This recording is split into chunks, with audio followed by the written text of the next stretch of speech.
Chapter 14. And the Lord spake unto Moses, saying, Speak unto the children of Israel, that they turn and encamp before Pihahiroth, between Migdol and the sea, over against Baal-zephon. Before it shall ye encamp by the sea. For Pharaoh will say of the children of Israel, They are entangled in the land, the wilderness hath shut them in. And I will harden Pharaoh's heart, that he shall follow after them.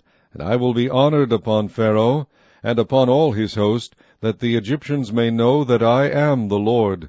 And they did so. And it was told the king of Egypt that the people fled, and the heart of Pharaoh and of his servants was turned against the people, and they said, Why have we done this, that we have let Israel go from serving us? And he made ready his chariot, and took his people with him. And he took 600 chosen chariots, and all the chariots of Egypt, and captains over every one of them. And the Lord hardened the heart of Pharaoh king of Egypt, and he pursued after the children of Israel. And the children of Israel went out with an high hand. But the Egyptians pursued after them, all the horses and chariots of Pharaoh, and his horsemen, and his army, and overtook them, encamping by the sea, beside Pihahiroth, before Baal-zephon.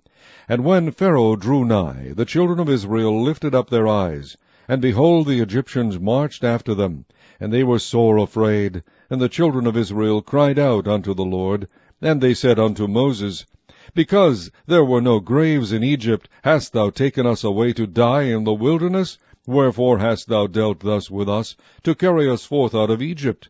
Is not this the word that we did tell thee in Egypt, saying, Let us alone, that we may serve the Egyptians? For it had been better for us to serve the Egyptians, than that we should die in the wilderness. And Moses said unto the people, Fear ye not, stand still, and see the salvation of the Lord, which he will shew to you today. For the Egyptians whom ye have seen today, ye shall see them again no more forever. The Lord shall fight for you, and ye shall hold your peace.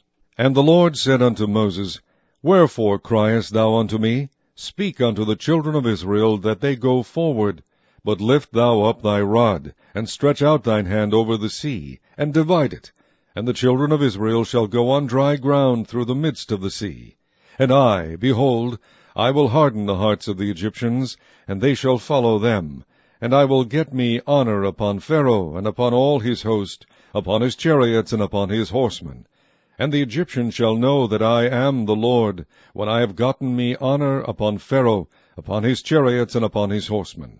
And the angel of God, which went before the camp of Israel, removed, and went behind them. And the pillar of the cloud went from before their face, and stood behind them. And it came between the camp of the Egyptians and the camp of Israel. And it was a cloud and darkness to them. But it gave light by night to these, so that the one came not near the other all the night.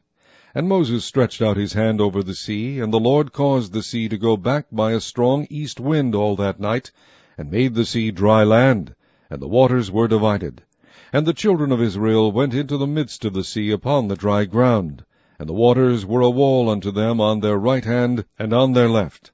And the Egyptians pursued, and went in after them to the midst of the sea, even all Pharaoh's horses, his chariots, and his horsemen. And it came to pass that in the morning watch the Lord looked unto the host of the Egyptians through the pillar of fire and of the cloud, and troubled the host of the Egyptians, and took off their chariot wheels, that they drave them heavily, so that the Egyptians said, Let us flee from the face of Israel, for the Lord fighteth for them against the Egyptians. And the Lord said unto Moses, Stretch out thine hand over the sea, that the waters may come again upon the Egyptians, upon their chariots, and upon their horsemen.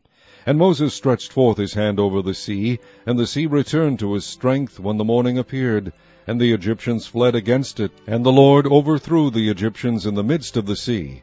And the waters returned, and covered the chariots and the horsemen, and all the host of Pharaoh that came into the sea after them. There remained not so much as one of them.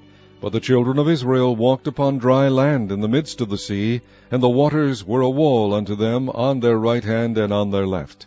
Thus the Lord saved Israel that day out of the hand of the Egyptians, and Israel saw the Egyptians dead upon the seashore. And Israel saw that great work which the Lord did upon the Egyptians, and the people feared the Lord, and believed the Lord and his servant Moses.